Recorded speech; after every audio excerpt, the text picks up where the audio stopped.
마가복음 5장 21절부터 23절 말씀, 다 찾으신 줄 알고 함께 읽도록 하겠습니다. 그래서 오늘 주제는 절망은 희망의 뿌리입니다라는 제목으로 함께 말씀 나누면 좋겠습니다. 오늘 본문의 사건은 야이로라고 하는 사람이 등장합니다. 이 야이로라고 하는 사람은 회당장입니다. 지금으로 말하면 마치 그냥 교회에 이렇게 목사님과 같은 그런 역할을 하는 사람이 이 회당장이라고 하는 사람입니다. 그에게는 12살 난 딸이 있었습니다. 몇 살이요? 12살 난 딸이 있습니다. 그 딸이 무슨 병에 걸렸는지 모르지만 오늘 중병에 걸렸다고 오늘 성경에는 그렇게 나와 있어요. 근데 어느 날 이 사람들이 예수님의 소문을 듣게 됩니다. 이 야이로라는 사람이 예수님의 소문을 듣고, 이 소문에 의하면 예수님은 그 해변가에 있는데 수많은 사람들을 모아놓고 그 사람들의 병을 고치고 또 어려운 사람들의 문제를 해결해 준다고 하는 이야기를 그 사람이 듣게 된 겁니다. 그래서 12살 난 딸, 자기 딸이 중병에 걸렸기 때문에 이 야이로는 예수님이 찾아가서 부탁을 드려야겠다는 생각을 가지고 있는 거예요. 그래서 23절에는 이렇게 이야기하고 있습니다. 한 번 더 읽어볼까요? 같이 꼬맹이들만 시작. 어린 딸이 죽게 되었으니 오셔서 그의 손을 얹으사 그로 구원을 받아 살게 하소서 하거늘. 네, 보니까 이 야이로가 예수님을 따라 찾아온 이유는 뭐냐면 그 어린 딸이 어떻게 됐다고요? 죽게 되어지는 그 병에 걸렸다고 하는 겁니다. 당시 유대인의 회당은 백성들을 영적으로 교육하고 먹이고 살려내는 곳이라고 하는 겁니다. 그렇기에 회당장인 야이로는 사회적으로 또 지위와 명예를 가지고 있습니다.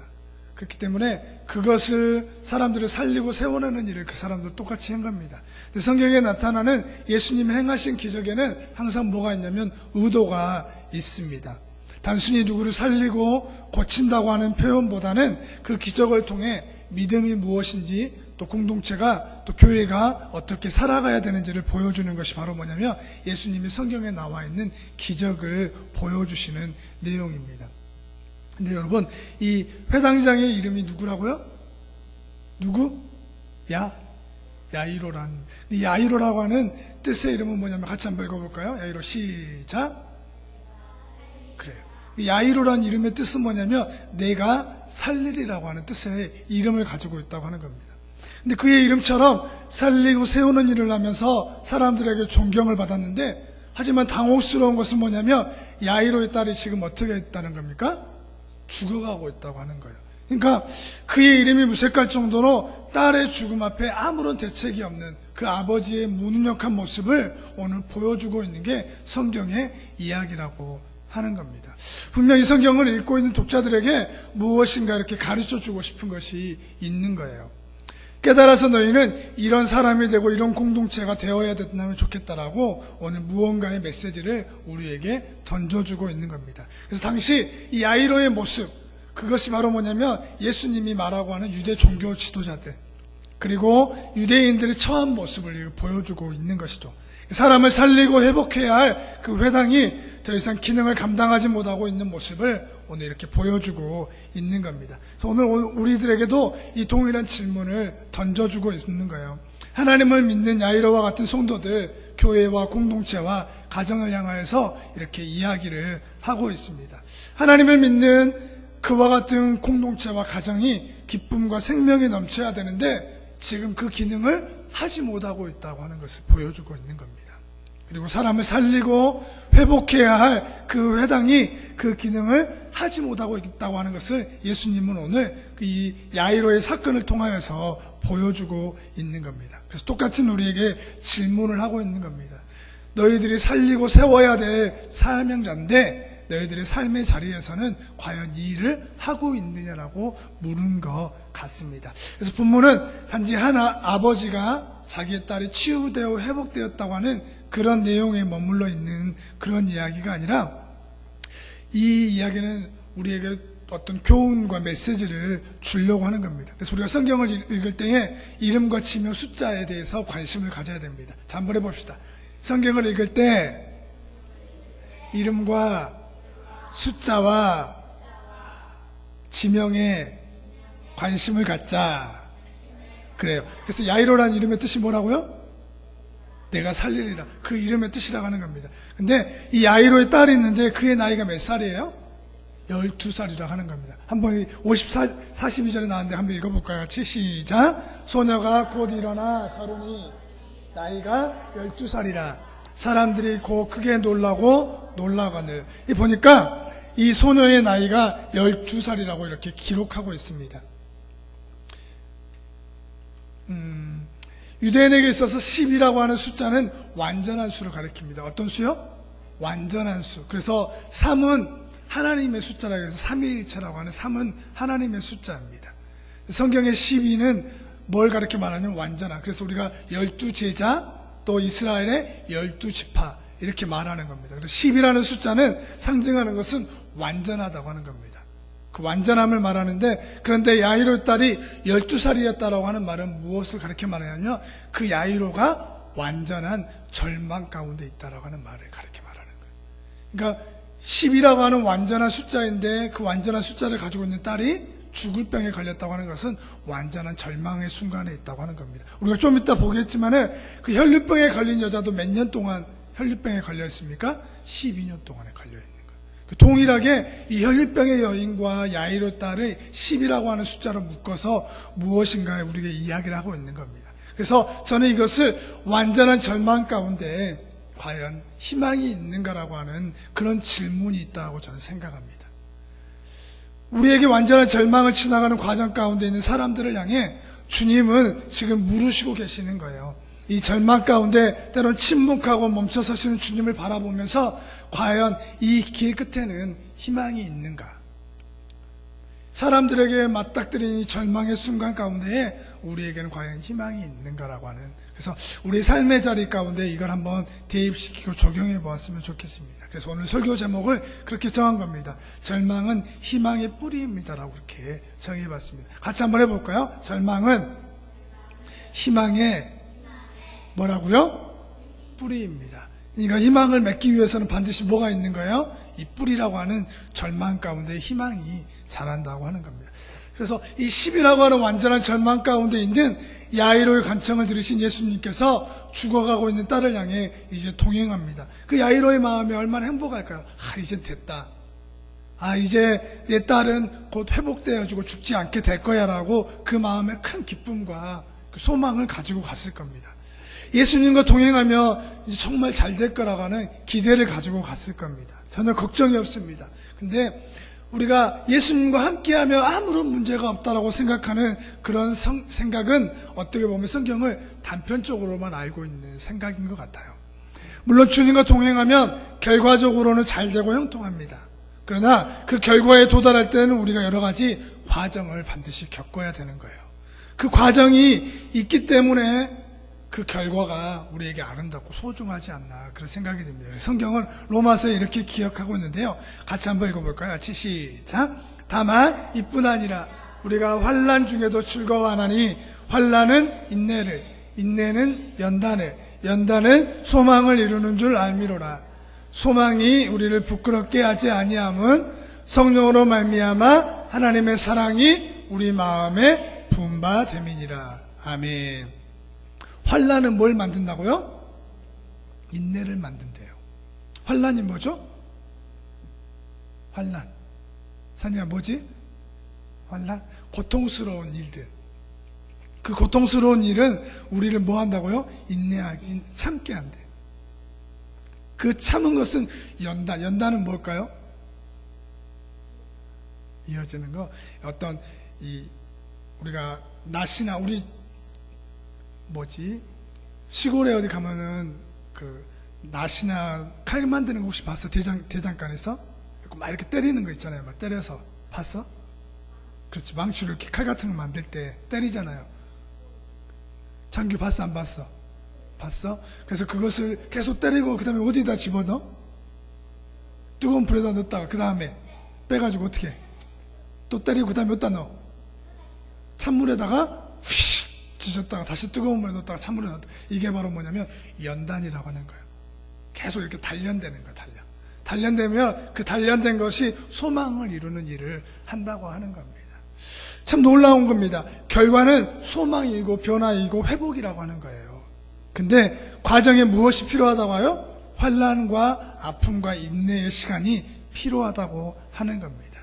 그 인내의 시간을 지나면 정금과 같이 나오게 하는 연단의 과정이 있다고 하는 겁니다. 그래서 이 과정을 통과할 때야만이 만날 수 있는 게 소망이고 희망이라고 하는 거예요.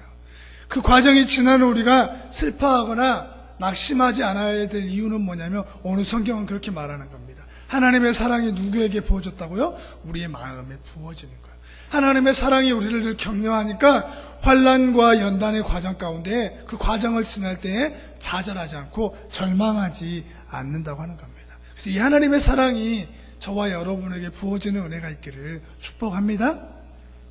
우리 마음에 이 격려하시고 포기하지 않는 그 채울하시는 하나님의 사랑 때문에 우리가 그 사랑 안에서 힘을 얻는 겁니다.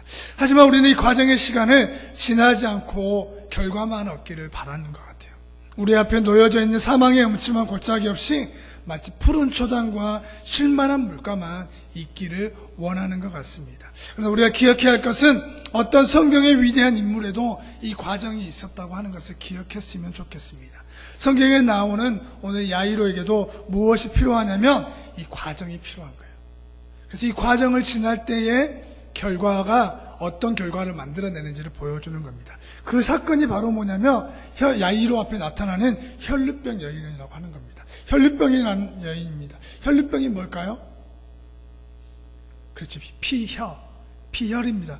그 다음에 혈을 루자에 써가지고 피가 흐르는 병. 그래서 그 병을 몇 년 동안 알았다고요? 12년 동안 알았대. 그러니까 계속 몸에서 피가 멈추지 않는 거야. 코에서 피가 하루만 멈추지 않으면 어떻게 될까? 그렇지, 죽겠지. 그러니까 나중에 수혈 받아야 되고. 근데 그걸 몇 년 동안 했다고? 나는 12년 동안 할 수 있다. 못해요? 한결은 할 수 있어? 12년 동안 코피 흘릴 수 있어? 못하겠어? 그래서 12년 동안 이 혈루병에 걸렸던 여자가 예수님 앞에 갑자기 딱 나타나는 거예요. 어찌 보면 이 혈루병 여인은 그 야이로의 사건에서 나타나지 않고 필요 없는 사건이 이렇게 있는 것처럼 보여요.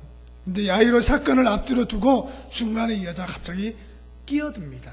이 여인의 등장으로 인해 가장 절박한 순간에 주께서 걸음을 멈춰버려요. 우리는 걸음을 멈추시는 주님에 대해서 한번 생각해 봐야 됩니다. 왜냐하면 우리의 삶에 때로 걸음을 멈추시는 주님을 만나게 되는 겁니다.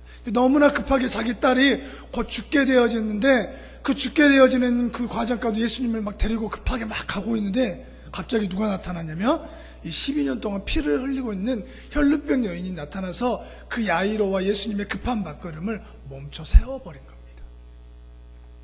우리가 기도를 많이 해도 아무런 응답이 주어지지 않을 때가 있습니다. 그리고 성경을 읽어도 설교를 들어도 대체 이게 무슨 말씀인지를 잘 깨닫지 못할 때가 있습니다. 또 한동안 주께서 나와 동행하심으로 주의 말씀이 내게 은혜가 되는데 어느 날 그 은혜 되어진 말씀이 내게 들려지지 않는 그런 순간들이 찾아온다고 하는 겁니다. 주님은 나에게 전혀 관심이 없는 것처럼 느껴질 때가 있습니다. 바로 이게 우리에게도 야이로와 같이 경험했던 주께서 길을 멈추시는 시간이 찾아온 거예요.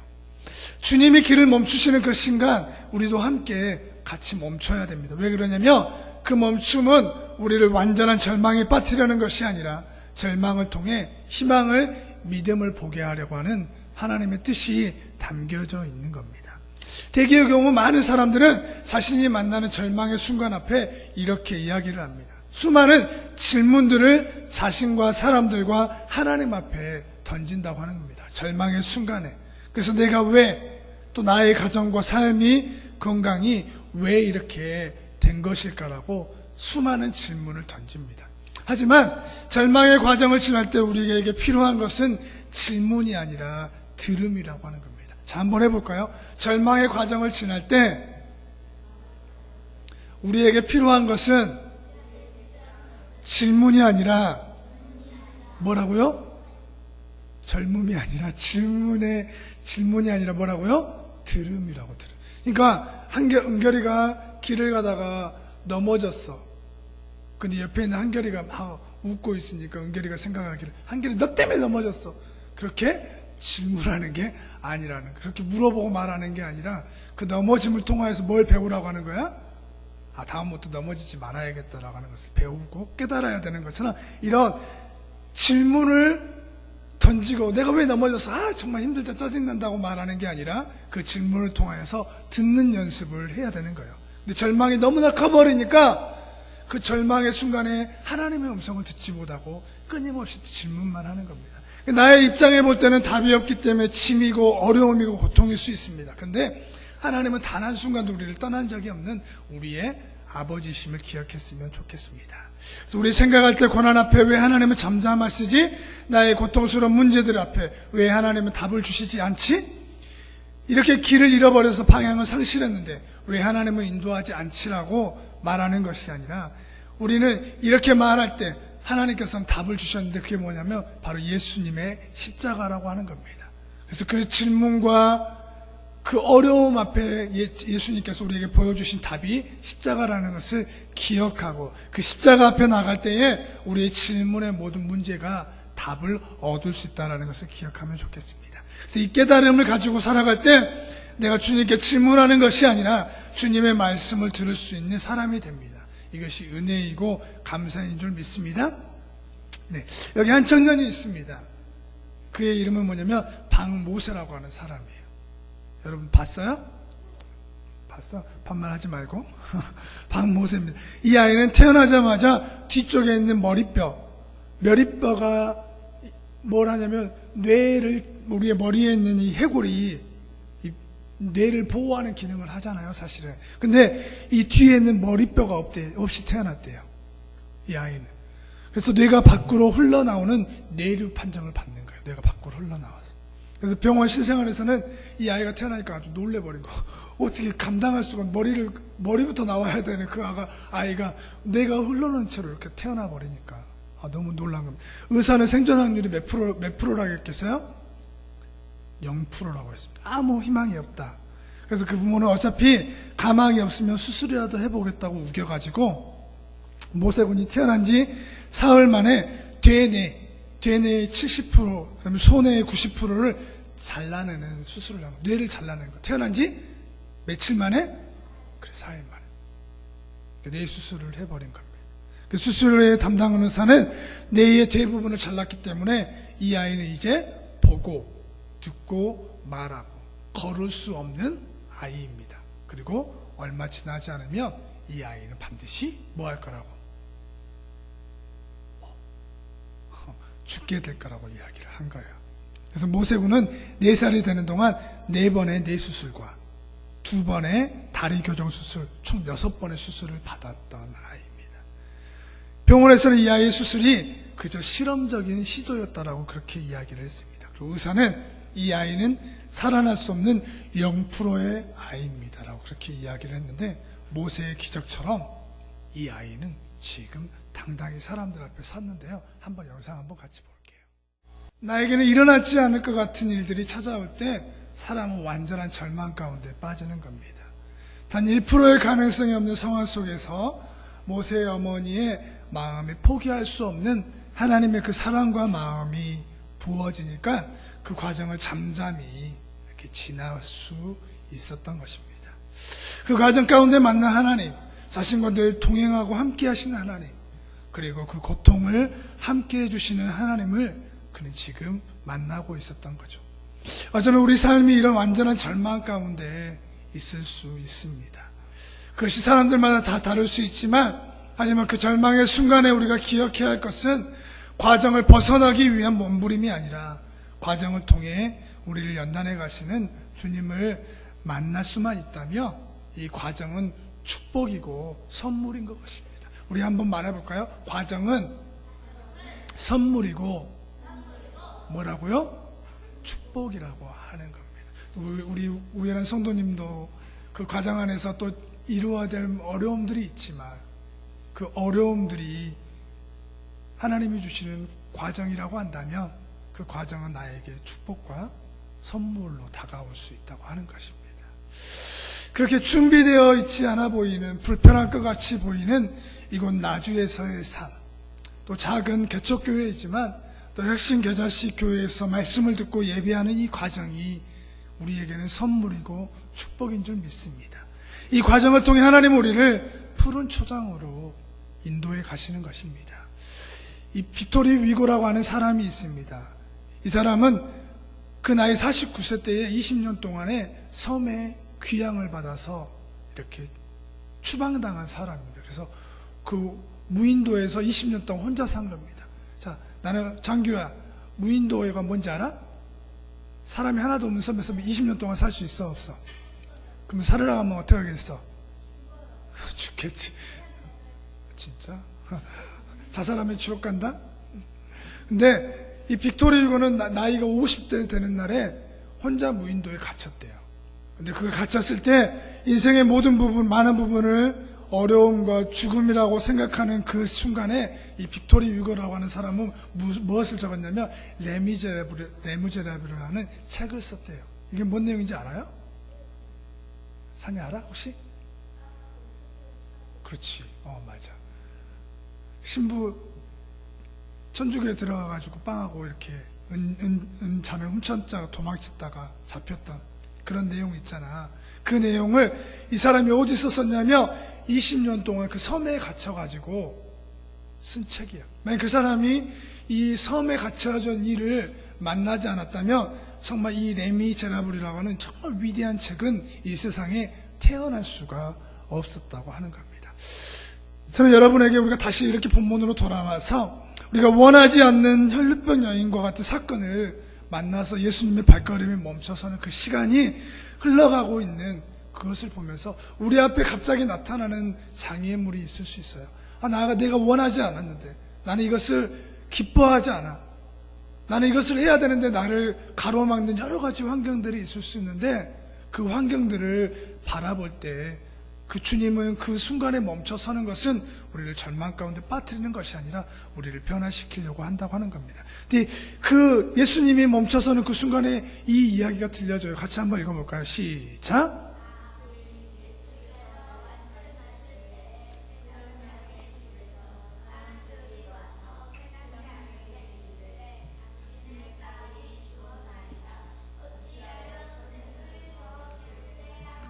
네, 주님이 길을 멈추시는 사이에 사랑하는 딸이 뭐 했다고요? 죽었다고 하는 소식이 들려지는 거예요. 그 혈루병 여인과 대화를 하면서 그 혈루병 여인을 고치시는 과정에 있었는데, 그 혈루병 여인이 딱 고쳐지고 난 다음에 무슨 일이 일어났냐면 그 딸이 죽었다고 하는 소식이 그 종에게 들려져 버리는 겁니다. 절망의 순간인데 완전한 절망이에요. 이제는 딸이 죽었으니 예수님을 더 붙잡아도 아무 소용이 없다고 하는 겁니다. 지금 난리가 났으니 빨리 집으로 돌아와서 함께 울며 장사를 준비하자고 하는 겁니다. 이제 주님은 더 이상 필요가 없는데 어찌 선생님을 더 괴롭게 하려고 합니까? 라고 이야기를 하는 겁니다. 이 순간 야이로의 마음은 얼마나 착잡했을까. 딸이 죽었다는 절망감과 함께 길을 막고 그 예수님과 함께 가는 발걸음을 멈춘 그 혈루병 여인에 대한 원망감이 얼마나 컸을까. 내 딸이 지금 죽게 되었는데 주님은 그 사정도 모르고 지금 혈루병 여인과 함께 이야기하면서 말하는 것이 얼마나 괴로웠겠습니까? 어린 딸을 잃은 아버지 야이로의 마음을 여러분 이해하실 수 있겠습니까? 이 위기의 순간에 야이로는 무슨 생각을 해야 할까? 주님은 왜 이런 완전한 절망의 자리로 야이로를 계속 끌고 가시는 걸까? 라고 하는 생각이 이렇게 들어집니다. 근데 우리가 이 하나님의 마음을 알기 위해서는 34절, 35절이 필요한데요. 우리가 34절, 35절에 보면은 우리가 이렇게 이야기합니다. 같이 한번 읽어볼까요? 35절 시작. 아직 예수께서 말씀하실 때에 회당장의 집에서 사람이 와서 딸이 죽었다고 하는데 선생님을 더 괴롭게 했다고 하는 겁니다. 우리가 34절에 보면은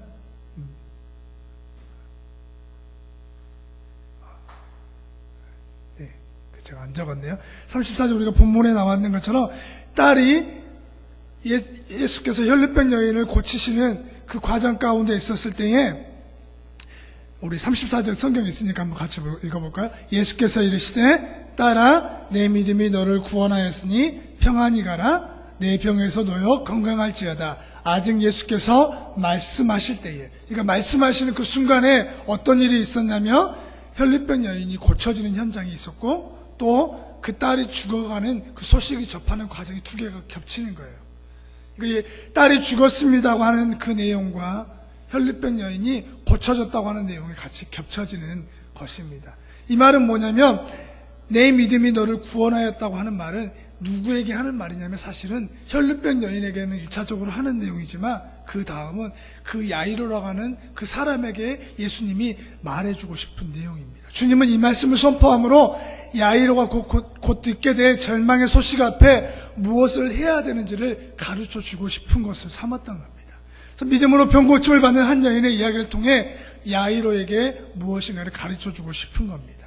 믿음으로 구원을 얻는다고 하는 이 사실이 혈루병 여인에 대한 이야기지만 사실은 야이로가 앞으로 닥칠 그 믿음의 시련에 대한 그 도전이라고 하는 거예요. 걸음을 멈추고 내 믿음이 너를 구원하였다고 하신 말씀의 이 선언은 야이로를 향한 주님의 마음을 지금 이야기하고 선포해 주고 있는 내용입니다. 완전한 절망 앞에서 믿음으로 승리하기를 원했던 그 마음을 이 혈루병 여인의 사건을 통하여 예수님은 계속 이야기하는 겁니다. 그래서 우리가 이 혈루병의 여인을 뭐라고 이야기하면 시청과 교제와 같은 겁니다. 믿음이 없을 때에 어떤 사건을 통하여서 어떤 간증을 통하여서 우리가 변화되어지고 세워져가는 그런 일들이 바로 있는 겁니다. 야이로는 이 혈루병 여인을 통하여서 믿음을 배웠습니다. 그리고 야이로는 회당장이라는 사회적 신분과 남자라고 하는 유리한 조건으로 예수님께 나갈 수 있었지만 이 혈루병 여인은 그 저주받은 질병이라고 하는 것 때문에 사람들 앞에 나갈 수 없는 그 믿음, 그것을 통하여서 어찌 보면 예수님에게 나가는 그 길이 어떤 것인지를 우리에게 가르쳐주고 있는 내용인 겁니다.